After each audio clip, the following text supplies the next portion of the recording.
రోజు పడుకోబోయే ముందు విద్యార్థులుగా నా మాటకి గౌరవం ఇచ్చి 2 శ్లోకాలు తాత్పర్యంతో చదివి పడుకోండి. మీకు అర్థమైనా కాకపోయినా సరే ఏం పర్వాలేదు, అవుతాయి. 2 ఎక్కువ వద్దు, 5 నిమిషాలు కూడా పట్టదు.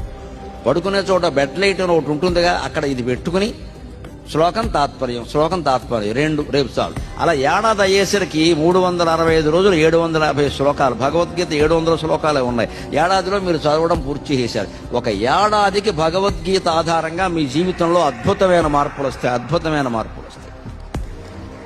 అది చాలా గొప్ప గ్రంథం. గైడెన్స్, మార్గదర్శి అంటే అదే నిజంగానే.